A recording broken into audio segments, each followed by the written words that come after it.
Good morning. It's 11:21, and we're going to reconvene and begin the chikungunya vaccine session. And so I'm going to introduce Dr. Wilbur Chin, who's the work group chair, to introduce this morning's session. All right. Good morning, everyone. I'm going to present on behalf of the Chikungunya Vaccines Work Group. A chikungunya vaccine manufactured by Valneva was licensed in the United States in November of 2023. This is the first chikungunya vaccine to be licensed globally, and there are no existing ACIP chikungunya vaccine recommendations. The Chikungunya Vaccines Work Group was formed in May 2022 and has been developing policy options for ACIP's consideration for the use of the vaccine among U.S. persons at risk of chikungunya, which includes travelers, laboratory workers, and residents of U.S. territories and states with risk of transmission. Next slide. To recap, the work group has presented to the ACIP in the past. In October of 2022, we presented the overview of chikungunya virus disease and the vaccine status, the immunogenicity and safety of Valneva's chikungunya vaccine. In February 2023, we discussed the global epidemiology of chikungunya and chikungunya among U.S. travelers and the persistent arthralgia following chikungunya infection. June 2023, we discussed the value of the vaccine to U.S. travelers, chikungunya virus infection among laboratory workers, and observations on a large chikungunya outbreak that occurred in Paraguay. Next slide. So October 2023, we discussed the evidence to recommendations and proposed some policy options for chikungunya vaccine use among U.S. travelers. This ETR and proposed policy options for chikungunya vaccine use among U.S. laboratory workers were also discussed as well. During today's session, there will be an update on the licensure of chikungunya vaccine, a review of the proposed policy options for chikungunya vaccine use among U.S. travelers and laboratory workers, and a presentation on proposed clinical guidance for vaccine use among pregnant and breastfeeding persons. In a session later today, there will be a vote on the recommendations for U.S. adult travelers and laboratory workers. Next slide. Just wanted to show you the important members of the work group, including Matt Daly from the ACIP and our CDC code leads, Dr. Susan Hills and Nicole Lindsley. Next slide. And other CDC colleagues that are on the work group as well. Thank you very much.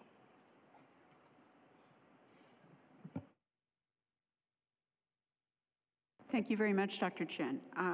Dr. Hills is up next to provide an update on the licensure of the live attenuated chikungunya vaccine. Thank you very much, Dr. Wharton. So since the last ACIP meeting, the FDA has licensed the live attenuated chikungunya vaccine, and I'll provide a brief update on that. The vaccine was approved on November the 9th last year and is called IXCHIQ. FDA approved the vaccine for individuals at increased risk of exposure to chikungunya virus. As expected, the vaccine was approved with a single-dose primary schedule and for use in individuals 18 years and older. The contraindications for the vaccine are administration to immunocompromised individuals and to individuals with a history of a severe allergic reaction to any component of IXCHIQ. Under the warnings and precautions section, there are two specific issues mentioned.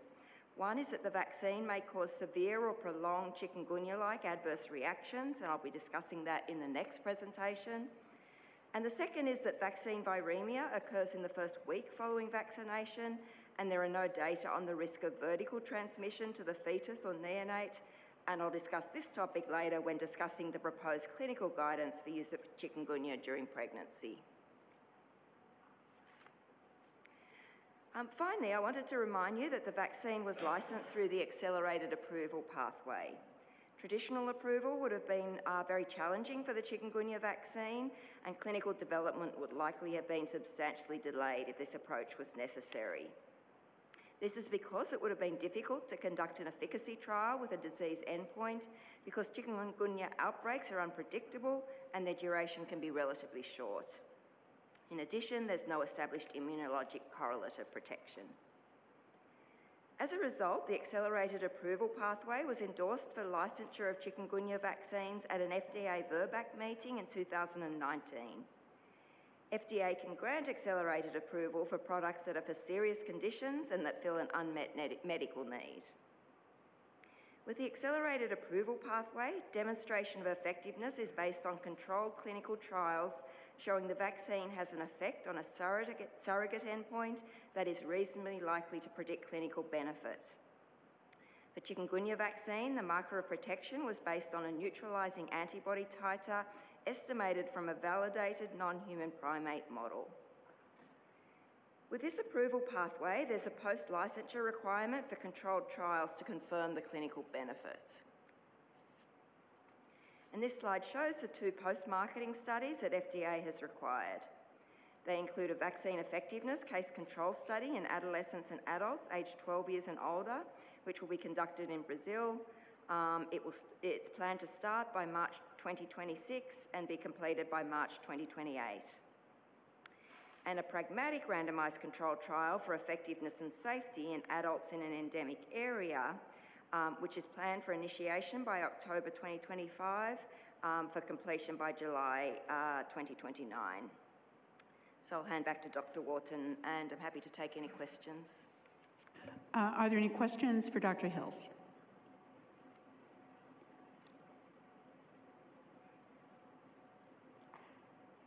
If not, I think you can proceed to the next presentation, Dr. Hills. Thank you, Dr. Wharton. So I'll now discuss proposed policy options for use of chikungunya vaccine among adult travellers. I'd like to begin with a brief reminder about the key aspects of chikungunya as they relate to the potential use of chikungunya vaccine and consideration of recommendations. Chikungunya is caused by chikungunya virus, which is an alpha virus. The key vectors that spread the virus to humans are Aedes aegypti and Aedes albopictus mosquitoes. These mosquitoes mainly feed in the daytime, with peak activity in the early morning and late afternoon. In addition to mosquito-borne transmission, other uncommon modes of chikungunya virus transmission that have been documented include intrauterine and intrapartum transmission, blood-borne transmission, and transmission after exposure to virus in the laboratory setting.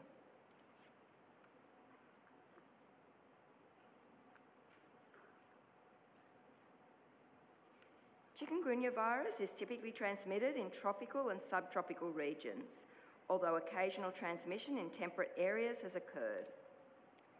As shown on the map on the right, there are approximately 120 countries and territories globally where transmission has ever been documented.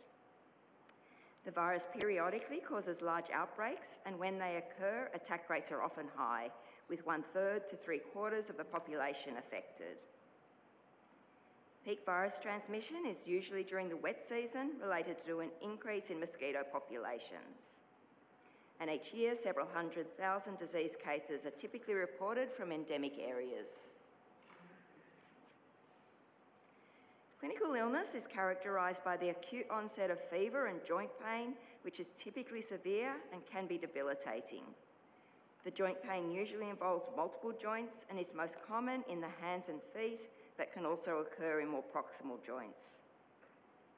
Other symptoms can include headache, rash, myalgia, and anorexia. In the absence of specific antiviral treatment, the approach to management typically involves rest, fluids, and use of analgesics and antipyretics. Serious complications can occur, which are fortunately rare, but can include myocarditis, hepatitis, acute renal disease, and neurologic illnesses such as Guillain-Barré syndrome and meningoencephalitis. Deaths are also rare and are reported mostly in older adults, particularly those with comorbidities, as well as young infants infected perinatally or by mosquito bites. Acute symptoms of chikungunya usually resolve in about 7 to 10 days. However, some patients have a continuation or relapse of their joint symptoms in the months after acute illness and experience other symptoms such as fatigue. Studies have reported variable proportions of patients with persistent symptoms, and rates are likely variable based on factors such as severity of acute illness, age, and pre-existing joint problems. But up to 1/2 of persons might have ongoing arthralgia of variable severity at 3 months after infection, and up to 1/3 at 12 months after infection. Turning to chikungunya among US travellers, chikungunya is a reportable disease in the United States, and approximately 100 to 200 cases of chikungunya are reported annually, although there is likely substantial underdiagnosis and underreporting. Infections are most commonly acquired in Asia and the Americas, with specific locations of acquisition influenced by local transmission patterns which vary from year to year. Unquestionably, the greatest risk for US travellers for acquiring chikungunya is travelling to an area with an outbreak. The data on this slide provide an example to demonstrate the higher risk of chikungunya for US travellers visiting an area with an outbreak. In 2023, there was a large outbreak of chikungunya in Paraguay. On the left, you see a figure that shows among all US travellers to destinations with risk of chikungunya, fewer than 1% travel to Paraguay. However, on the right, you'll see that among all US traveller chikungunya cases reported in 2023, 25%, or 20 of 80, were among persons who travelled to Paraguay. So these data clearly demonstrate the substantially higher risk for travellers during an outbreak. I'll now review some key factors related to vaccine immunogenicity and safety that the work group considered in developing vaccine recommendations. As a reminder, the vaccine is a live attenuated vaccine. It has a single dose schedule and is administered intramuscularly. Licensure was based on data from about 620 vaccinated subjects for immunogenicity and about 3,500 vaccinated subjects for safety, including about 3,100 vaccinated subjects in the pivotal clinical trial. The next few slides will be a brief summary of information which has been presented at several previous ACIP meetings, including in the grade assessment that was presented as part of the ETR at the last meeting. Short-term protection, measured by the seroresponse at 28 days after vaccination, was 98%, or 611 of 622 subjects when the results from 2 studies with data were combined. Long-term protection, measured for the purposes of the grade assessment by the seroresponse rate at 12 months after vaccination, was 99%, or 356 of 360 subjects in the study that's collecting longer-term data. In summary, although the data are limited, the work group considered that the vaccine is highly immunogenic. To briefly summarise vaccine safety, in the pivotal phase 3 clinical trial, 3,082 adults were included in the vaccine arm and 1,033 in the placebo arm. Solicited local reactions within 10 days after vaccination were reported by 15% of vaccine recipients, which was similar to the rate of 11% among placebo recipients. However, solicited systemic adverse events were significantly more common in the vaccine recipients, with systemic adverse events reported by 50% of vaccinees compared with 27% of placebo recipients.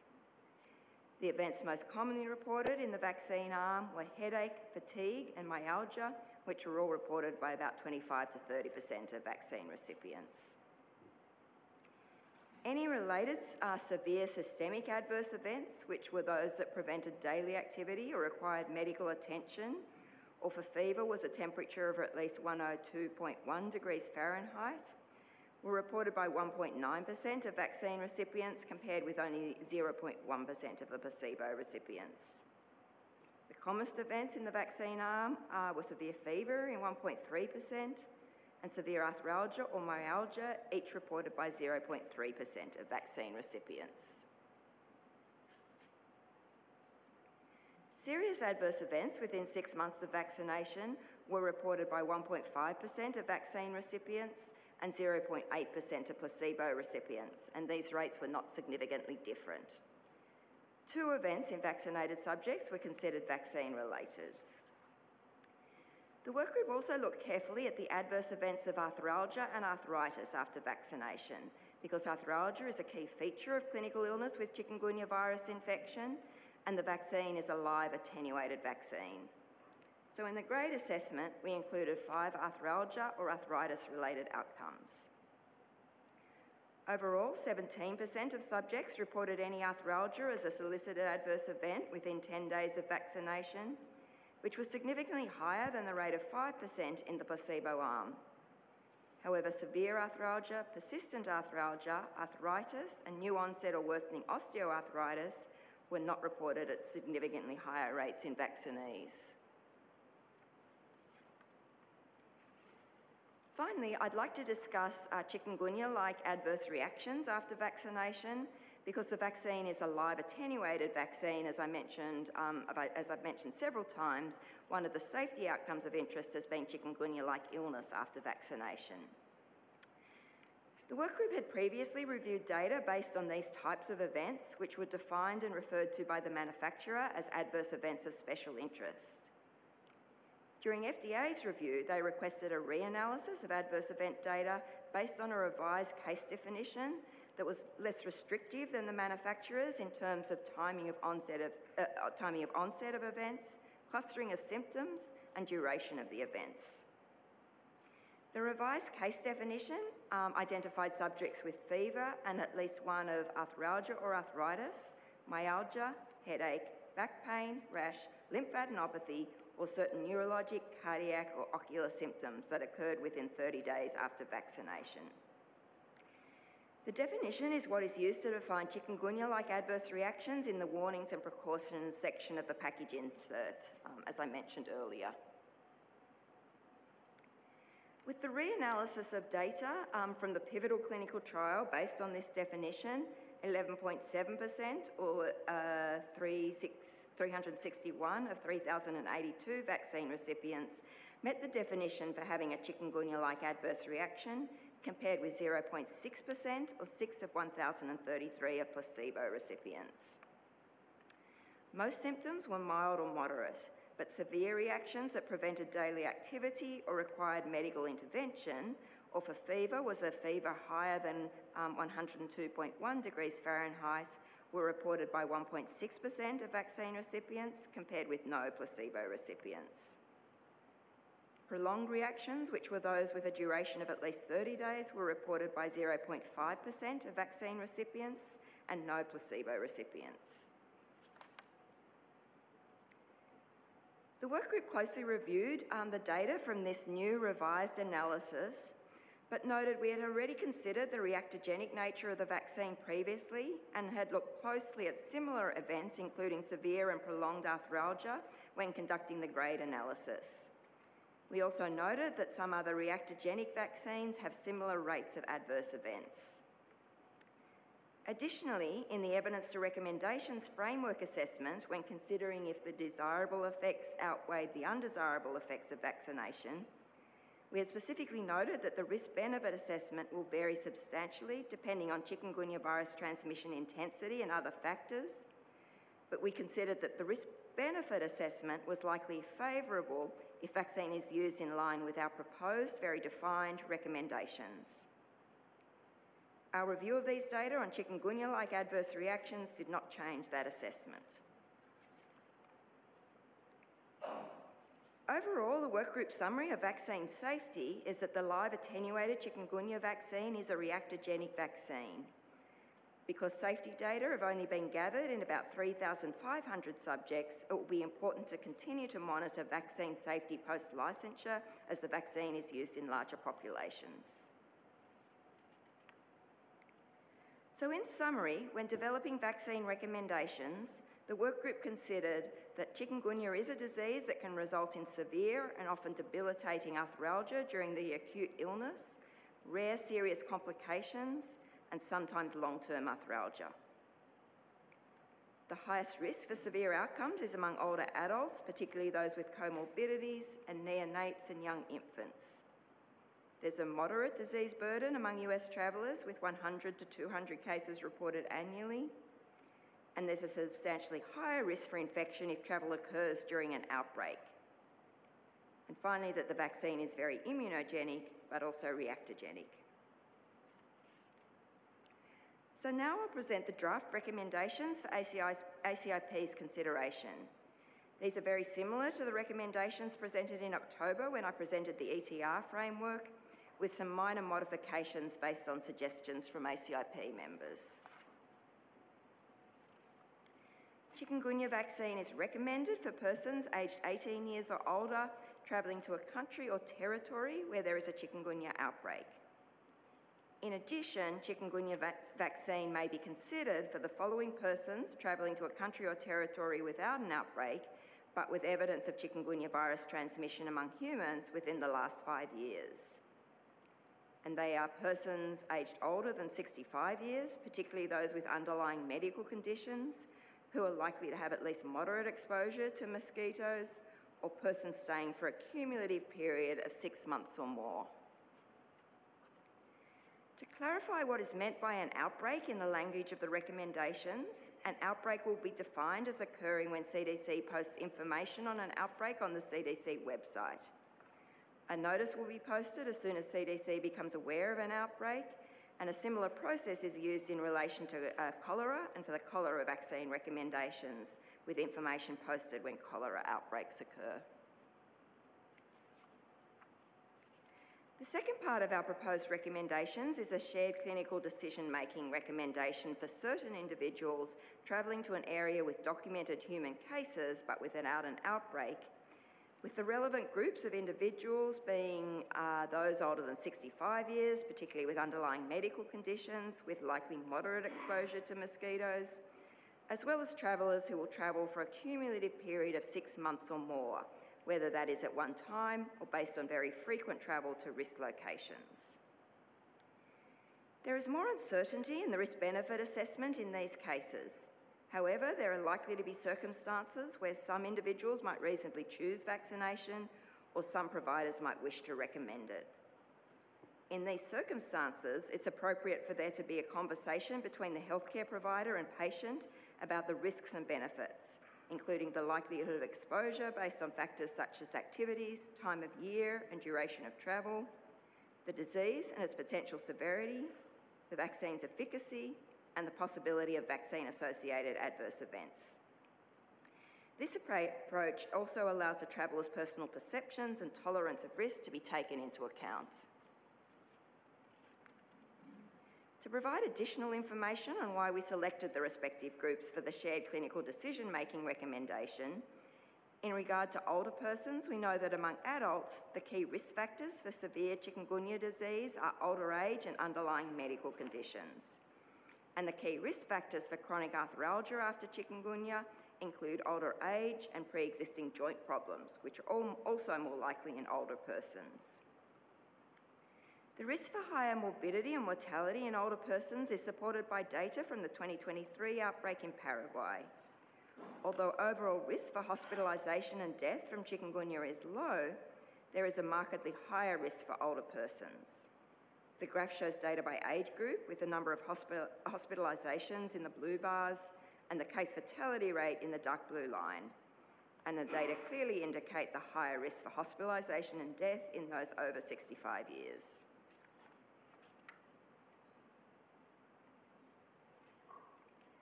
The second group, noted as a group for consideration of vaccination based on shared clinical decision-making, is travellers who have a cumulative period of travel of 6 months or more.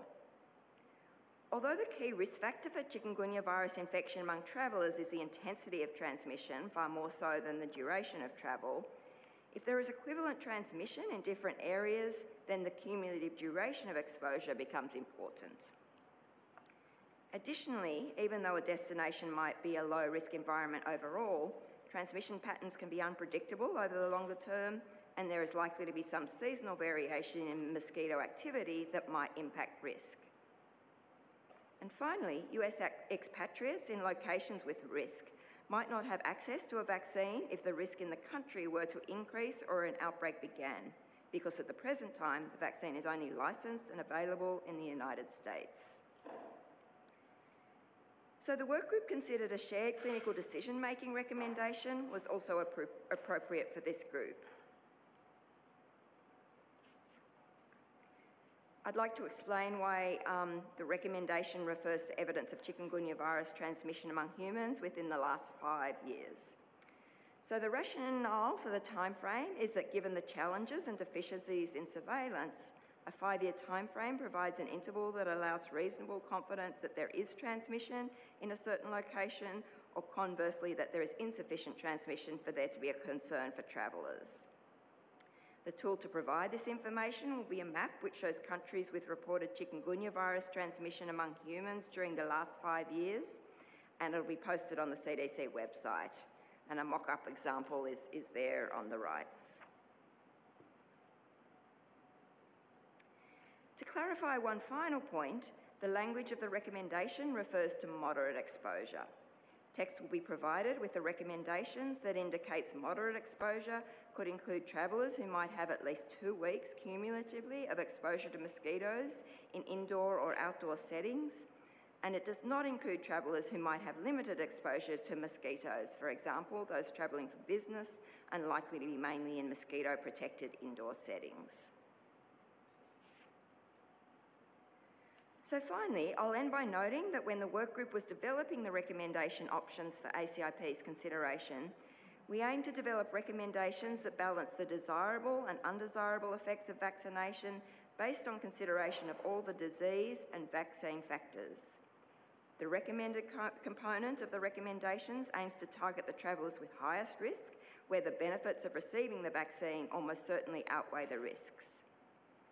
The may be considered recommendation aims to include groups with higher risk where the work group did not think a specific recommended recommendation was justified because there is more uncertainty in the risk-benefit assessment, but where some individuals might reasonably choose vaccination and some providers might reasonably wish to recommend it, and where a discussion and decision-making based on a conversation between the provider and patient would be valuable. So here are our complete recommendations, and I will hand back to Dr. Wharton for any questions. Yeah, thank you, Dr. Hills. Are there questions for Dr. Hills about this presentation or the proposed recommendations that the work group has put forward? Dr. Cotton? Or is that Dr. Sinias? Thank you, Dr. Hills, for that excellent presentation. My question is, what were the two, and apologies if I missed this, but what were the two events in vaccinated subjects that were serious events and considered vaccine-related?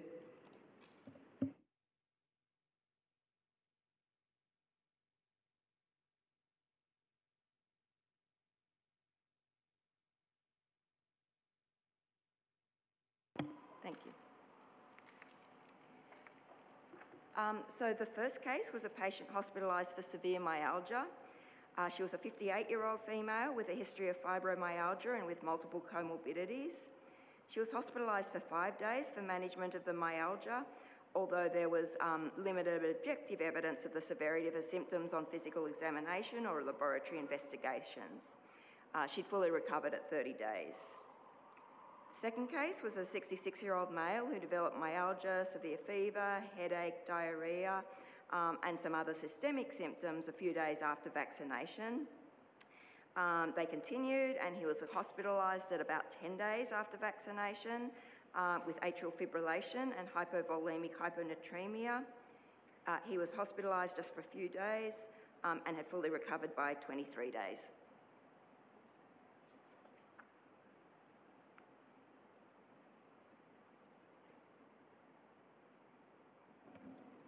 Dr. Lear. Thank you for this presentation. speaking as someone who goes to the CDC website, the travel website frequently, I usually go by country and not looking up diseases. And so would these information about outbreaks and other things be put into each individual country, or would they be a separate section? Thank you for that question. When there are outbreaks and travel health notices posted, my understanding is that the Division of Global Migration, the division responsible, does post that on the relevant country pages. At this stage, we're not anticipating having the map or specific information on each page because there is about 180 countries and it could change from time to time, but there will be clear direction so people can find that information very readily. Yes, thank you. Dr. Cotton? I have just one little question about the upper age limit. We are seeing people who are, into their 80s now and traveling and going to chikungunya at-risk destinations. I would have some concerns about giving, similar to yellow fever, about giving this live viral vaccine to older people. I know that we won't have research on this. Do you have thoughts about an upper age limit by which we would no longer give this vaccine? Always balancing risk versus benefit, but I guess I'm more concerned about people in their 70s and 80s, non-immunocompromised. I am actually asking about non-immunocompromised for once, just to clarify. And safety is your primary concern. So you're correct. I might show some data that would help give context to this. So perhaps if I can get slide 55, please.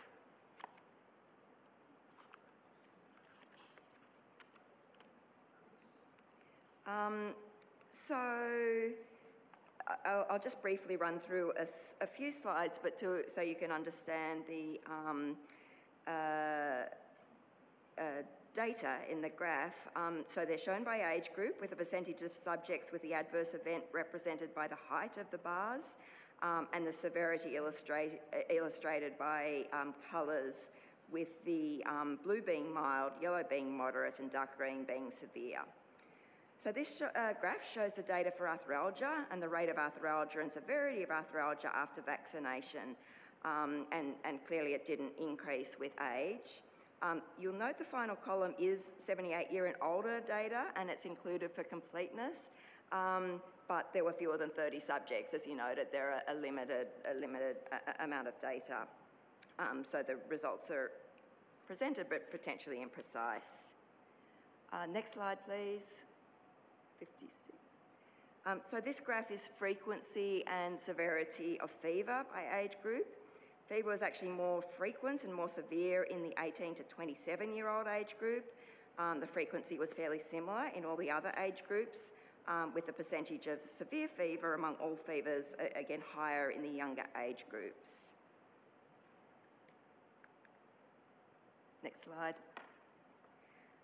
This graph is frequency, sorry, next slide.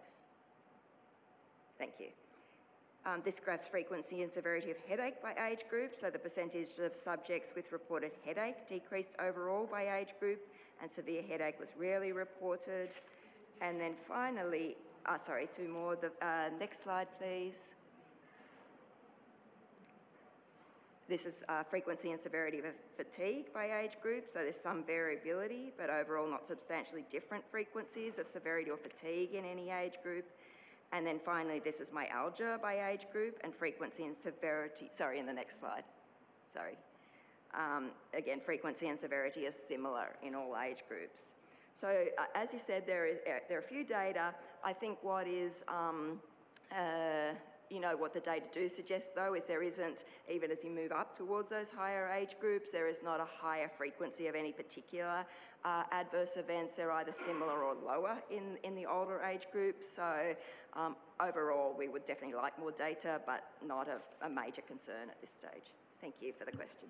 Thank you very much. That's really impressive information. I'm really glad to see that. It's the opposite of what I had thought, so good to know. Thank you. Thank you. Are there other questions? Dr. Kaslow. Thank you, Dr. Hills. Great presentation. On slide 17, I think you showed a graphic of what you can see on the website as to what the, where the disease burden and distribution is. Sorry, Yeah, that is slide... It's shown. Slide 38, please. 38. So I guess my question is that second recommendation, which has to do with transmission among humans within the last 5 years, and that's right, is how easy is that going to be able to track, get accurate information of, and keep up to date so we can implement that recommendation? Over. Thank you for that question.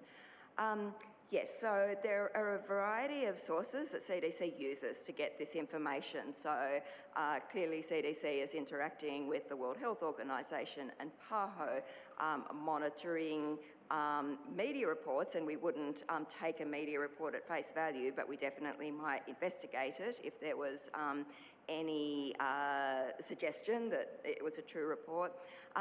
There is a group within CDC that's specifically responsible for this type of monitoring, and we've already had discussions with them about having access to available data to keep this as up-to-date as possible. The other source of information we're using are publications, which are typically not timely but may come out a couple of years later. And I think the key thing is that if it doesn't make the bar for actually getting into any media report or traveller reports or WHO reports or anything like that, the level of transmission is probably at a rate that is probably not concerning for a traveller. That's an assumption that we're using. Can we get the proposed vote language back up, please? Are there any additional questions?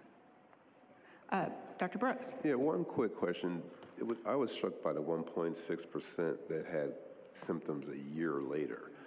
So is there a subpopulation maybe that we wouldn't vaccinate because we'd be concerned that they would have symptoms a year later?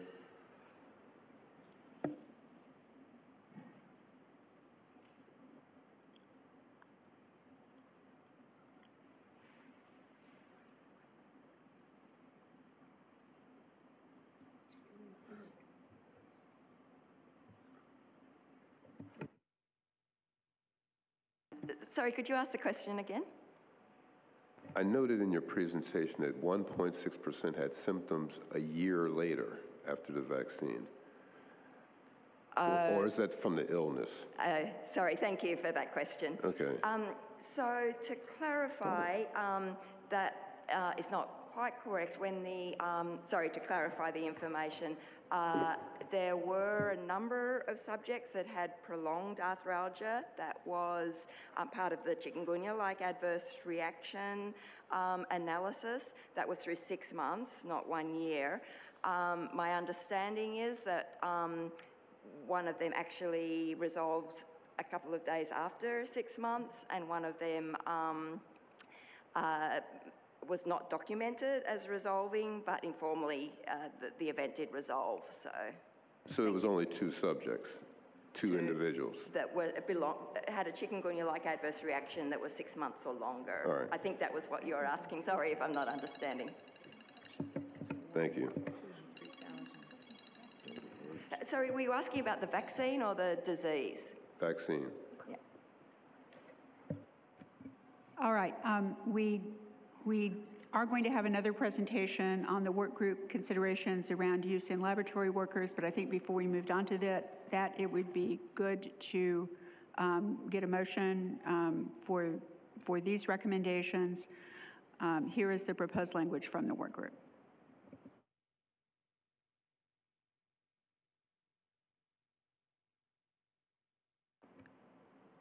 Dr. Daly? I'd make a motion to approve the language as written for the draft recommendations. Thanks. So we have a motion to approve the proposed language from the work group. Do we have a second? We have Dr. Long. You don't second. So Dr. Long has seconded. Dr. Cotton, I'm sorry, I did not see your signal up. Do you want to say? Okay. Okay. All right. So we have a motion. We have a second for this language. Do we have any additional discussion about this language?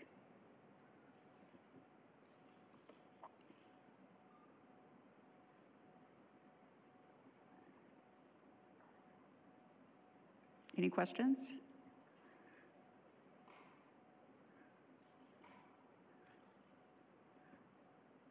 Okay, well, hearing no more requests for discussion. Dr. Cotton. I imagine it'll be somewhere, and it probably doesn't need to be in the vote, but it should be non-immunocompromised persons, aged greater than 18, et cetera. But I imagine that'll be in the fine print somewhere. Yeah, thank you for that question, Dr. Cotton. So it will be it's very clearly in the package insert. It's right up in the top right-hand corner. It will be included in the MMWR.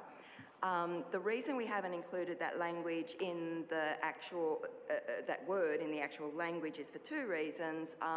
One is that there is a planned study for use of the vaccine among moderately immunosuppressed HIV persons, so there's a little bit of a potential for confusion if that was in future approved. But secondly, there is a second chikungunya vaccine that we anticipate will be submitted for licensure during 2024. It's a virus-like particle vaccine, and we are hoping to consider similar recommendations for that vaccine, which I do not anticipate would be contraindicated in immunocompromised. So that's the rationale, but it's a good point. It will be made very clear. Okay, thank you very much for that. That makes perfect sense. Can I just ask for bullet number 1, there's no time duration by which you would vaccinate. In other words, if they were going there for 1 day, 1 week, 1 month, 1 year, the vaccine recommendation will be for anyone traveling to that area. The intensity of transmission in a chikungunya outbreak is such that the risk for even a short period is probably sufficient in that there is value in thinking about vaccination. We know that in chikungunya outbreaks, they're very explosive. There's very big increase, large numbers of cases, and up, from 30 to 75% of the population has been shown to be exposed and infected during an outbreak. So there is very high and very intense transmission that we think is worthwhile not trying to define a certain period. Dr. Beigel? Yeah, I was just trying to understand if there's a nuance to the wording here. Many of the ACIP recommendations say that ACIP recommends people may receive, and this is may consider. I mean, it's almost like a double conditional. And I don't know if there's a nuance that you're trying to accomplish with that, or if that's just maybe an inconsistency in how some of these come across from different working groups. Yeah, I mean, I can respond to that in the shared clinical decision-making recommendations that I have been involved with, this is the third one. This is a standard CDC language. I don't know if there's... I mean, for the COVID may receive was a standard. So it sounds like there's just different groups, and there's no nuance that you're trying to accomplish. We definitely do not have a high degree of consistency among different recommendations. But I think as Dr. Hills noted, a number of the travel recommendations, I think, have language similar to this, where there's a sort of complicated situation with a number of considerations to take into account. Are there other questions? Dr. Sanias. Yes, do you have data beyond 1 year in terms of how durable the vaccine is? So for people who might be traveling multiple times to endemic or areas where there's an outbreak? Thank you. Yes, the work group has reviewed data for 2 years, and there remains very high rates of seroresponse at 2 years, and the manufacturer is planning to continue to monitor at least 5 years. Commander Grimes. Thank you for that presentation, really great. I just wanted to make sure that I'm understanding the second recommendation clearly. So for chikungunya vaccine, we should consider it for people traveling to the country with either a cumulative risk period of over 6 months or more, or 65 years who are likely to have at least moderate exposure, but then particularly consider it when there are specific conditions. So to me, as I'm reading it as a provider trying to administer vaccines, it's like, okay, I need to consider it in these two groups, but special attention to those who have these medical conditions. So does it merit having like a carve out to that to highlight as a third sub-bullet, or no? So thank you for that question. What we are planning to do is have a table that accompanies the recommendations that describes the various risk factors for chikungunya and risk of chikungunya virus infection. It would be very complex to try and include that in the recommendation itself, but that will be, we have that a similar model for Japanese encephalitis vaccine, tick-borne encephalitis vaccine, that basically provides a outline for a provider to work through with a patient and talk through, these are the conditions, that might increase your risk. This is a day-biting mosquito, so you're mainly going to be in meetings during the day, which will decrease your risk. These type of factors. Our preference as a work group was to leave this fairly straightforward, but have that data to really help those discussions, because as you said, it's an important point to be able to, for the provider to discuss those pieces. Dr. Keslow? Thank you. Yeah, to Dr. Saneas' question, I just point out that the package insert U.S. prescribing information only informs up to 180 days seroresponse.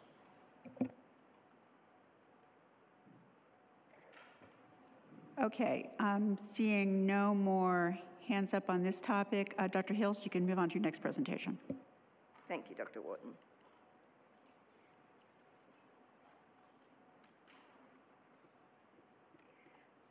So I'll begin with a brief overview of the key information related to chikungunya among laboratory workers. So I'll be discussing the proposed policy options for chikungunya vaccine use among US laboratory workers.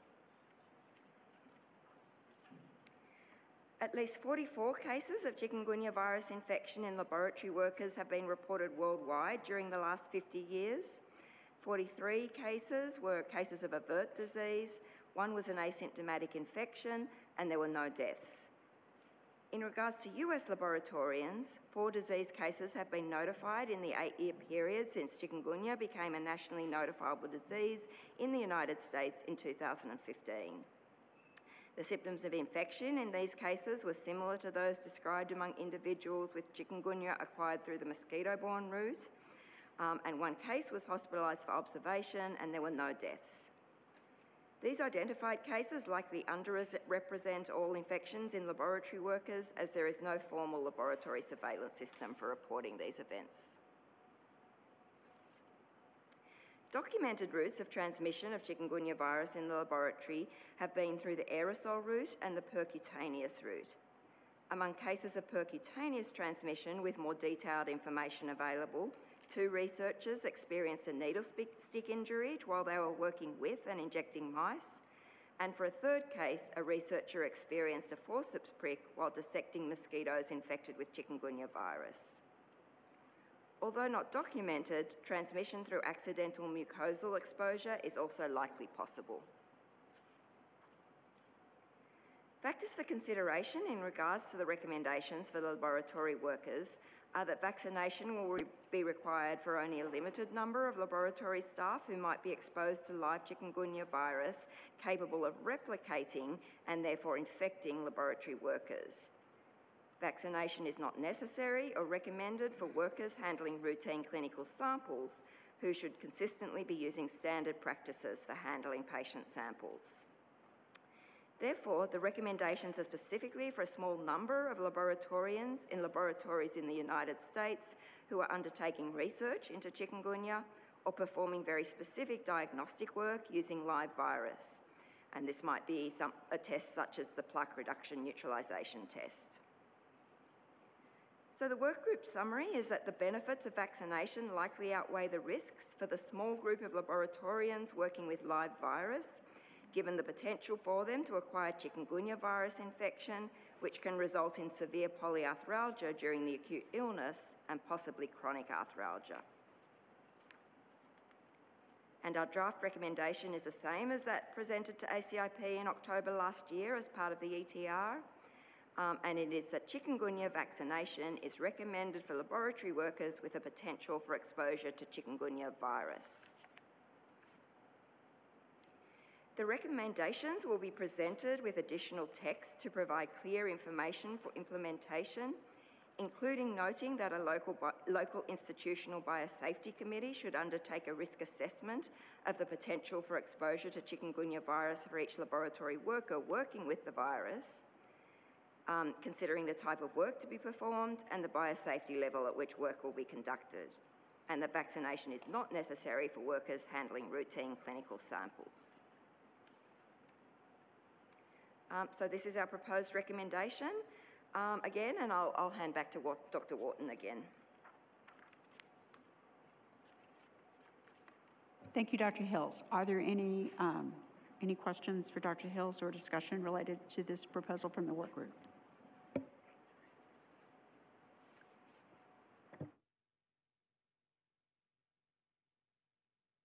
Dr. Daly. Dr. Hills, do you know who provides vaccine counseling to laboratorians? Is it sort of occupational health or just because there are, although uncommon, there are adverse events following vaccination that can last a long time and probably be pretty impactful. So I just kind of want to know who's having these conversations with laboratorians. So to clarify, you mean if laboratorians are going to be vaccinated, who are they working with? So there's local biosafety committees that are assessing their risk, and in various institutions there is occupational health and safety officers that might be working with them. It's a little bit variable from institution to institution, but there is in every institution, as I understand it, that's working with situations like this, groups that are responsible for overseeing the safety of laboratory workers working in risky situations.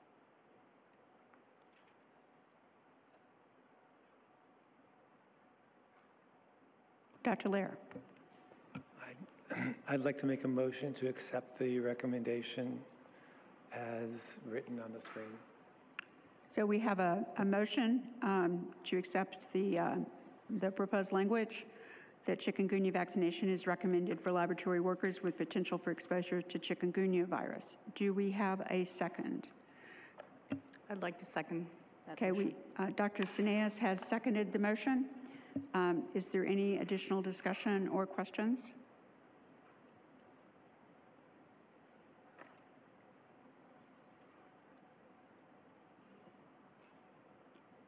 Okay, well, if not, we will be voting on these two proposals this afternoon following public comment. We do have an additional presentation in this session from Dr. Hills and Dr. Meany-Delman. So, Dr. Hills, do you want to move on to the next presentation? Thank you, Dr. Wharton.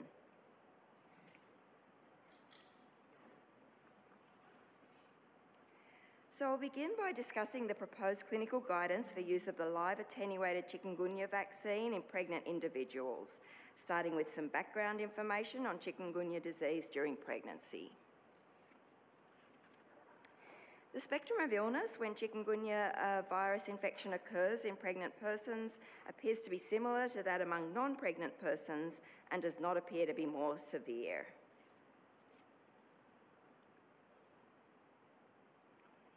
In regards to the outcomes of chikungunya virus infection during pregnancy, adverse outcomes such as fetal loss, stillbirth, or preterm birth as a result of vertical transmission have been documented but are rare. Overall, mouse studies and examination of placentas from infected women suggest the placenta is generally refractory to chikungunya virus infection. However, infection commonly results in adverse neonatal outcomes if pregnant individuals are infected around the time of delivery. In these cases, intrapartum transmission occurs in about 30 to 50% of cases. The mechanism is considered to be transplacental transmission, with the hypothesis that maternal blood enters the fetal circulation by placental barrier breaches from uterine contractions during labour. When neonatal infection occurs following intrapartum transmission, severe and sometimes fatal illness can result.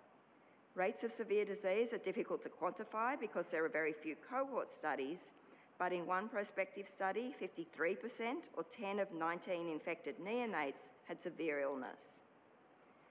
The clinical presentation in the newborn is commonly with encephalopathy and a sepsis-like illness, and cardiac, dermatologic and hemorrhagic manifestations also occur. In the setting of neonatal infection, neurocognitive outcomes are often poor, particularly if the initial clinical presentation is with encephalopathy. Also of note is that young infants infected by mosquito-borne transmission are also at risk for severe disease, particularly during the first few months of life. Clinical presentations in young infants are similar to presentations in infected neonates. This issue is important because of its relevance to possible protection of young infants by transplacental transfer of antibodies after maternal vaccination. No data are available on the immunologic response to live attenuated chikungunya vaccine administered to a pregnant individual and whether vaccination might protect her young infant.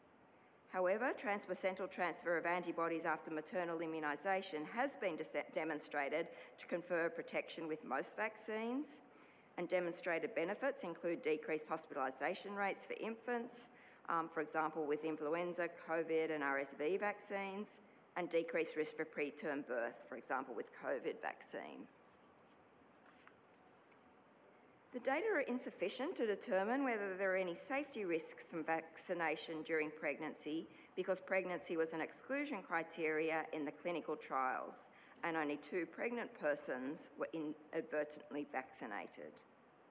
Of the 2 women, both were vaccinated during the first trimester. One was a 36-year-old who experienced a spontaneous abortion 59 days after vaccination at a gestational age of about 10 to 14 weeks. The other was a 23-year-old who had an anembryonic pregnancy noted 53 days after vaccination and experienced a spontaneous abortion at 55 days at about 8 weeks gestation. In regards to these cases, it's important to note that anembryonic pregnancies generally result from a chromosomal problem at conception, and an estimated 20% up to 25% of all pregnancies lead to pregnancy loss, with the highest rates in the first trimester and increasing rates with increasing maternal age. In the package insert for the vaccine, in the warnings and precautions section, it's noted that vertical transmission of wild-type chikungunya virus from pregnant individuals with viremia at delivery is common and can cause potentially fatal chikungunya virus disease in neonates. Vaccine viremia occurs in the first week following administration of chikungunya vaccine, and it's not known if the vaccine virus can be vertically transmitted and cause fetal or neonatal adverse reactions. Under use in specific populations, the package insert notes that a decision to administer chikungunya vaccine during pregnancy should take into consideration the individual's risk of wild-type chikungunya virus infection, gestational age, and risks to the fetus or neonate from vertical transmission of wild-type chikungunya virus, and it notes that if neonates are born within 14 days of their mother receiving chikungunya vaccine, they should be closely monitored after birth for potential disease due to vaccine virus. To clarify the comment in the package insert on viremia, in a phase 1 clinical trial, viremia after vaccination was assessed by use of a qRT-PCR, and subjects' plasma was tested on days 3, 7 and 14 after vaccination. Among 30 subjects vaccinated with a vaccine dose that had the equivalent amount of attenuated chikungunya virus that is in the licensed vaccine, 90% of subjects had quantifiable viremia on day 3, 17% on day 7, and none on day 14. ACIP General Best Practices Guidelines for Immunisation note that for many live attenuated vaccines, pregnancy is a contraindication for vaccination because of the theoretical risk to the fetus, based on the potential risk of transient maternal viremia and subsequent viral transmission to the fetus. For example, MMR and varicella vaccines are contraindicated during pregnancy, although no cases of congenital rubella or varicella syndrome or abnormalities attributable to fetal infection have been observed among infants born to women who inadvertently received these vaccines during pregnancy. However, pregnancy is a precaution rather than a contraindication for some live vaccines, and vaccine can be used after considering the risks of disease and risks and benefits of vaccination. For example, pregnancy is a precaution for use of yellow fever and dengue vaccines. These vaccines can be used when the risks of disease likely outweigh the risks of vaccination, despite these being live attenuated vaccines. Before discussing the proposed clinical guidance for the use of vaccine in pregnancy, I'd like to remind you that the groups for whom the clinical guidance will be, for whom the clinical guidelines will be relevant. So to date, the work group has considered vaccine recommendations for travellers and laboratory workers, but in future we'll be considering recommendations for persons in US territories and states with risk of chikungunya virus transmission. So the vaccine could potentially be used in a larger population of pregnant individuals in future than is anticipated with its use among travellers and laboratory workers in the near term. So having considered the issues around risks of chikungunya disease for pregnant individuals and their infants and vaccine use in pregnancy, I'd like to note the objectives of chikungunya vaccination during pregnancy, which would be to protect the pregnant person from chikungunya virus infection and avoid maternal infection around the time of delivery to prevent intrapartum virus transmission and severe disease in the newborn. In addition, transplacental transfer of antibodies might also protect young infants from mosquito-borne transmission and severe disease. So the next 4 slides are the work group's proposed clinical guidance language, and the language is, pregnant individuals should avoid the risk for chikungunya virus infection if possible. For example, by avoiding travel to an area with virus transmission, particularly during an outbreak. Pregnancy is a precaution for vaccination with a live attenuated chikungunya vaccine. In general, vaccination should be deferred until after delivery. However, when the risk of infection is high and exposure cannot be avoided, a healthcare provider should discuss with a pregnant person the potential risks of chikungunya virus infection and the potential benefits and risks of vaccination so that vaccination can be considered. If pregnant persons choose to be vaccinated, out of caution, vaccination should generally be avoided during the first trimester until 14 weeks gestation and after the 36th week of gestation. Avoiding vaccination during the first trimester is preferred for 2 reasons. Firstly, pregnancy loss has been reported in 2 individuals vaccinated during the first trimester, although one was an anembryonic pregnancy. In addition, the vaccine is reactogenic and can cause fever, and fever has been linked to birth defects in the first trimester. Avoidance of vaccination after the 36th week of gestation is to limit the risk of vaccine-induced viremia occurring in the intrapartum period, and thus to reduce the theoretical risk for perinatal transmission and potential adverse outcomes. In regards to vaccine viremia, a footnote indicates that vaccine viremia is considered to occur in most individuals in the first few days after vaccination and to decrease thereafter. And viremia was no longer detectable in any clinical trial subjects at 14 days after vaccination. The guidance continues in line with our common practice following vaccination with live vaccines. Non-pregnant vaccine recipients should generally wait 4 weeks before becoming pregnant. If a pregnant person is inadvertently vaccinated outside of the preferred period or becomes pregnant within 4 weeks after chikungunya vaccination, this should not be considered a reason to terminate the pregnancy. This guidance is intended to maximise the benefits of vaccination while minimising risks associated with vaccination during pregnancy. That final statement is important as the work group, with advice from Dr. Dana Meany-Delman and other experts, really has attempted to prepare guidance that maximises the benefits of vaccination while minimising the risks associated with vaccination. And so just to reiterate the components of the guidance that address this, they are that if possible, pregnant women should avoid the risk of infection. In general, vaccination should be deferred until after delivery. However, recognising that in some cases pregnant women will unavoidably be in situations where the risk of exposure to chikungunya virus is high, that vaccination should be considered given the known risk for very severe adverse outcomes of infection, particularly if intrapartum transmission occurs. And finally, if vaccination is being considered, where possible, vaccination should be avoided during the higher risk period of the first trimester and after the 36th week of gestation because of possible concerns associated with potential vaccine viremia around the time of delivery.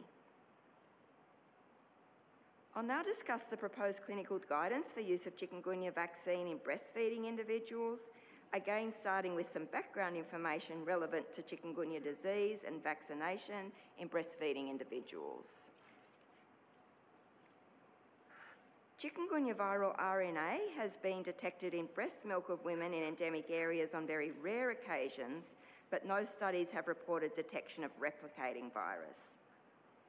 In one case report, a mother with chikungunya and chikungunya virus RNA detected in her breast milk was breastfeeding her 3-month-old infant, but despite the infant's exposure, the baby had no symptoms or laboratory evidence of infection. So although the data are limited, chikungunya virus transmission through breastfeeding has not been reported. In regards to chikungunya vaccine and breastfeeding, no human data are available on whether chikungunya vaccine virus or antibodies are present in breast milk after vaccination. We know that in general, neonates and other infants aged less than 1 year are at risk for severe disease, particularly in the first few months of life, if infected with wild-type chikungunya virus. The vaccine virus is attenuated, but we don't have data on potential outcomes for an infant if chikungunya vaccine virus was transmitted by breastfeeding. In the package insert for the vaccine, breastfeeding is neither a contraindication nor precaution for vaccination. The language in the package insert notes that the developmental and health benefits of breastfeeding should be considered, along with the mother's clinical need for the vaccine and any potential adverse effects on the breastfed child from the vaccine or from the mother's susceptibility to chikungunya. The package insert also notes that vaccine viremia occurs after vaccination, but any potential for transmission of the vaccine virus from mother to infant through breast milk is unknown. I've already presented the limited data on viremia earlier when I was discussing vaccination in pregnancy. In the ACIP General Best Practice Guidelines for Immunisation, it's noted that although live viruses in vaccines can replicate in the mother, the majority of live viruses in vaccines are not excreted in milk. It notes that in human milk, varicella vaccine virus has not been detected and rubella vaccine virus has been detected, but the virus usually doesn't infect the infant, and if infection occurs, the attenuated virus is well tolerated by the infant. So live vaccines are considered to be safe for administration to breastfeeding individuals with 2 exceptions. The first is yellow fever, and the concern is that there have been 3 reports of breastfed infants aged less than 1 month developing encephalitis due to the vaccine virus after their mothers were vaccinated. And the second is ACAM 2000 smallpox vaccine, where there is a theoretical risk that an infant could be exposed to lesions on the mother's body after vaccination. Therefore, among existing live vaccines, ACIP guidance indicates that breastfeeding is not a precaution or contraindication for MMR or varicella vaccines. Breastfeeding is a precaution for yellow fever vaccine and is a contraindication for smallpox ACAM 2000 vaccine. As I mentioned earlier, the clinical guidance will be relevant at the current time for travellers and laboratory workers, but in future might be relevant to a larger population if the vaccine were to be used in persons in US territories or states with chikungunya virus transmission. So having discussed the risks and benefits of chikungunya disease and chikungunya disease and vaccine and breastfeeding, to note the objectives of vaccination, they would be to protect the breastfeeding individual, and an added benefit might be a reduction in risk for the infant through transfer of protective antibodies in the mother's breast milk. So this slide shows the work group's proposed clinical guidance language for use of chikungunya vaccine in breastfeeding individuals. Breastfeeding individuals and the infant should avoid the risk for chikungunya virus infection if possible. For example, by avoiding travel to an area with transmission, particularly during an outbreak. In the absence of data, breastfeeding is a precaution for vaccination. When the risk of infection is high, for example, during an outbreak, and exposure cannot be avoided, a healthcare provider should discuss with a breastfeeding individual the developmental and health benefits of breastfeeding for the infant, the risks of chikungunya virus infection, and the potential benefits and risks of vaccination, and offer the vaccine to the breastfeeding person. At the current time, the data are insufficient to make a recommendation to defer breastfeeding for any period after vaccination. I'd like to acknowledge Dr. Dana Meany-Delman, who is here and available for questions and comments. Also, the Deputy Lead, Nicole Lindsay, Erin Staples, and ACOG and AAP members who did the review, the draft guidance. We appreciate that review, and the Chikungunya Vaccines Workgroup members who have been working very hard on our various recommendations and clinical guidance. And Dr. Wharton, I'll hand back to you. Thank you, Dr. Hills. I believe Dr. Riley from ACOG is on representing ACOG today. Dr. Riley, would you like to make a comment on this guidance? Yes, thank you, Dr. Wharton. Speaking for ACOG, we support the use of the chikungunya vaccine in pregnancy as a precaution when infection risk is high and exposure can't be avoided and we want to do this using shared clinical decision making. When the chikungunya infection occurs around the time of delivery, as we just heard, it frequently results in intrapartum transmission, and that in and of itself results in severe outcomes for the neonates. Vaccination during pregnancy, particularly around the time of delivery or less than 36 weeks gestation, as previously noted, could protect the mother and the fetus. It's also possible that transplacental transfer of antibodies occurs and could protect young infants from mosquito-borne transmission. So with the observed severe outcomes when a pregnant individual gets infected around the time of delivery, any opportunity to protect a pregnant person before the intrapartum period is beneficial. And while some live attenuated vaccines are contraindicated during pregnancy, other vaccines such as dengue, Ebola, yellow fever have been licensed with pregnancy as a precaution. Therefore, in an outbreak situation or other time when infection risk is quite high, ACOG supports the use of this vaccine during pregnancy to prevent the chances of a pregnant person acquiring the infection around the time of delivery. Thank you. Thank you, Dr. Riley. So this guidance is not up for a vote, but we would welcome your thoughts and comments on it as the team works to finalize it. Dr. Cotton. I had a comment on slide 18, which is the guidance that maximizes benefits of vaccination while minimizing risk. And one thing that wasn't listed, but I believe is listed elsewhere at the CDC for MMR, and it's basically that to consider giving the vaccine a month or more before pregnancy if they are not yet vaccinated. So if someone's really being, planning ahead for pregnancy and planning ahead for travel, which I certainly hear about those cases, it would seem that they could get a pre-pregnancy vaccine with we call it a 1-month washout before trying to undergoing conception.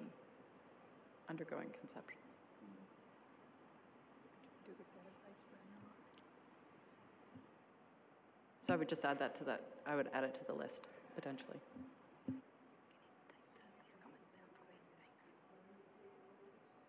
No, I mean pre-pregnancy. Right, pre-pregnancy and then have a 4-week washout. So you're suggesting that if people are considering pregnancy and they think they might be in a situation where they need it to get vaccinated, Right. Before they are even, In fact, potentially similar to what I do if someone were going to undergo immunosuppression and there were a window of opportunity to provide them with vaccine with a 4-week washout. I also just want to note that, so Dr. Dana Meany-Delbman is here. She's a practicing obstetrician and gynecologist, and she's in the Division of Birth Defects and Infant Disorders, and I am going to ask her to comment on and respond to questions as well. Thank you, Suzanne. So I would agree with you, and I think you showed a slide earlier, and I don't think my numbers are correct. I think what you're saying is very much in line with the proposed clinical guidance. So it's common practice with following vaccination with live vaccines to tell people to wait the 4 weeks. So I think that's incorporated already, and I agree with you, that would be the preference, if that's the case. But we also want to ensure that, yes, we're balancing risk and benefits. There's a lot that's unknown. This is an attenuated virus, and this is not the live virus. So we do want to make that, the wild type live virus that replicates as, in a very different way than the attenuated virus. So I think we've walked the line nicely here to try to minimize the risk with what information we do have without penalizing women who are pregnant. We don't know that this vaccine causes transmission during pregnancy. Again, it is attenuated, but we're trying to ensure that, first step is to avoid the risk. And then if you can't, and we know this happened during Zika, we know this happened during other emergencies where if someone's family or their mother or, they have to go back to an area that they're from, we do need to be factoring in women's lives and their ability to make decisions, informed decisions. So I think we walked the line really nicely, and I just want to say thank you to our American College of Obstetricians and Gynecologists, colleagues, and Laura, thanks for being on the call. And then thanks to the American Academy of Pediatrics as well.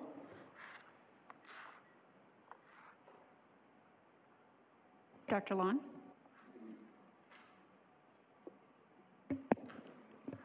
Do we have the history of use of this vaccine in the yellow fever vaccine? And I'm struck that we don't have any data on giving this vaccine to pregnant women, but we don't want to disenfranchise them from being immunized. That's not usually the way we look at it. We usually we know that it is safe for the mother and it is effective in the mother, and then we say there aren't enough data, but so far so good. Do I understand that there were 2 inadvertently administered vaccines in the first trimester, and 2 out of 2 had some adverse outcome? I'm not saying the adverse outcome was related to the vaccine, but... Yeah, the one was an anembryonic pregnancy, and I think as Susan mentioned, likely that is chromosomal in nature, but yes, only 2. And again, that's why we're not recommending in the first trimester. And we're not recommending that being the primary goal here, right? The primary goal is to avoid the risk and defer vaccination, but in an event where there's a high risk and there isn't another option, making it available outside of the first trimester. And again, I don't think we'll ever know about those 2 pregnancies, but the one being anembryonic, it's unlikely to be biologically plausible. And also, if you notice, when the pregnancy losses occurred, they were more than 50 days out, which also makes it unlikely. Thank you. And I'll just add, you're correct, we don't have data at this point. Pregnancy was a contraindication. There are plans to collect additional data, and what they include is establishment of a pregnancy registry in the US. But an approach to collect additional data is that the manufacturer has a post-marketing commitment to undertake a study that will be among at least 90 women aged 18 to 45 years who are pregnant, who were vaccinated during pregnancy or prior to pregnancy. That'll be looking at maternal and infant outcomes.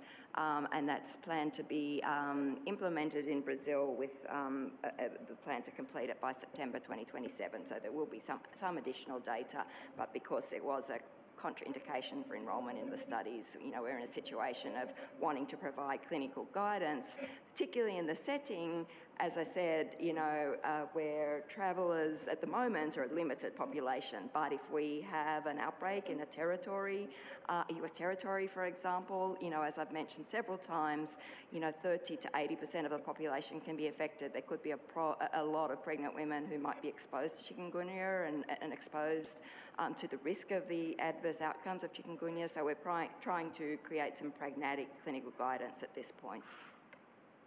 And I did want to mention, this is in the package insert, they did have animal toxicity data of chikungunya vaccine during pregnancy. I don't know what slide it is, but it was a developmental study conducted in female rats, and they were vaccinated once prior to mating and once during gestation, and there was no evidence of vaccination causing harm to the fetus or adverse events pre or postnatally.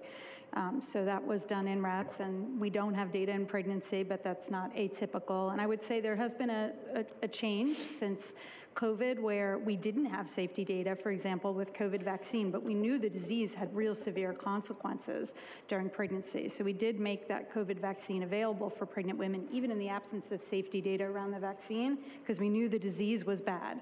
And I think in this situation, we know the disease has adverse consequences, and we're trying to mitigate that risk as much as possible. So I don't know, I just wanted to make sure you knew about that animal data, and I think it is important that we're getting post-marketing follow-up as well.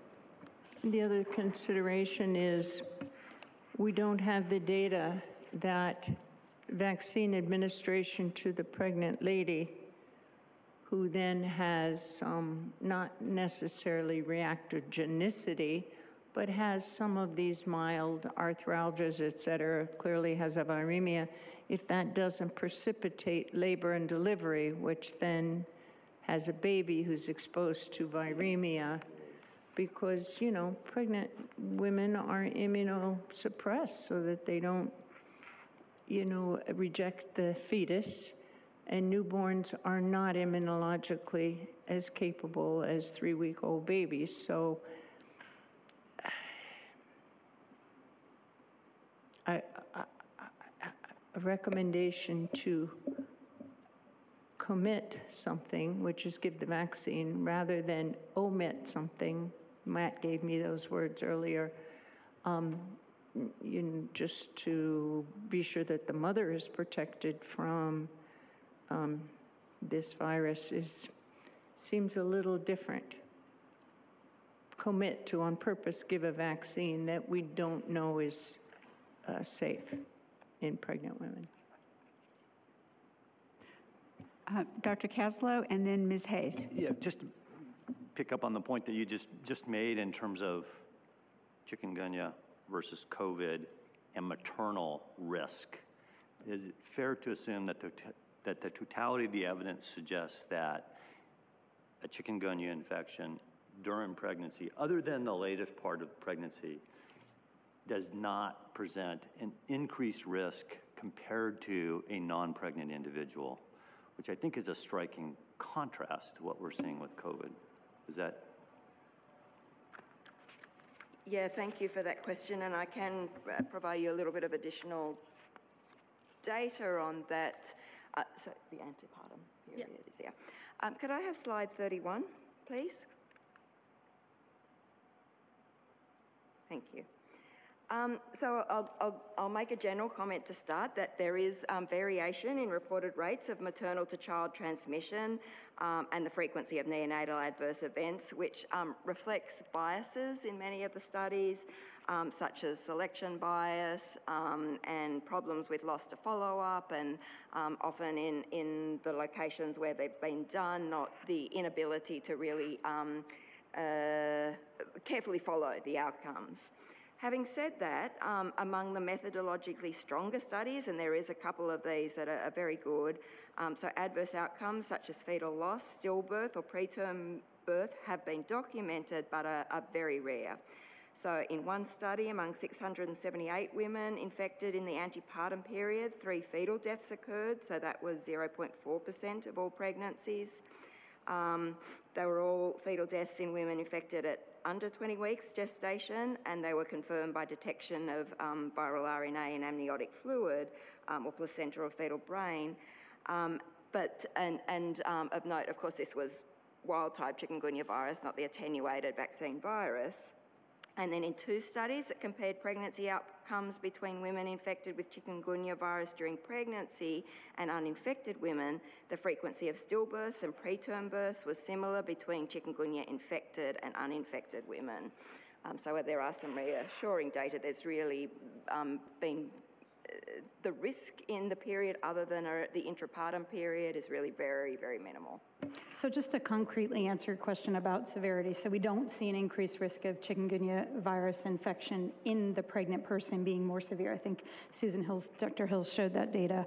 What we do see, similar to COVID, right, is that there are increased risks, and we see this with many infections, right, where you can see an IUFD, an intrauterine fetal demise, or preterm birth. That was seen with COVID. So I think you separate it out between what happens to the mom. In this case, we don't see more severe illness, which was different in COVID.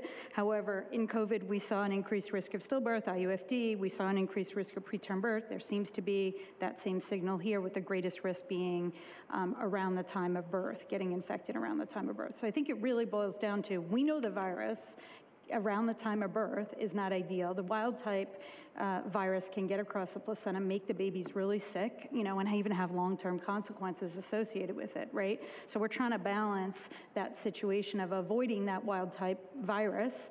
And again, if they can avoid the chikungunya virus entirely, wonderful. If not, that's where, and I think it's particularly relevant, as Dr. Hill said, in these territories, which is going to come up next, and we need to be cognizant of that, making sure that we can make these, that women have the opportunity to make these risk-benefit informed decisions with their providers. Ms. Hayes?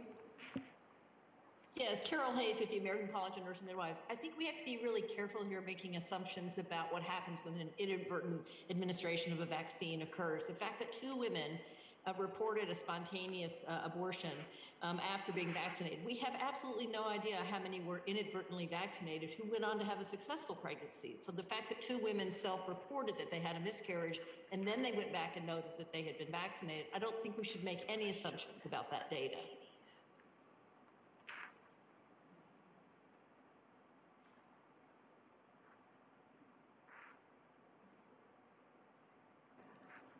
Thank you. Are there any other questions or comments? We appreciate all the good feedback on this. And if not, we will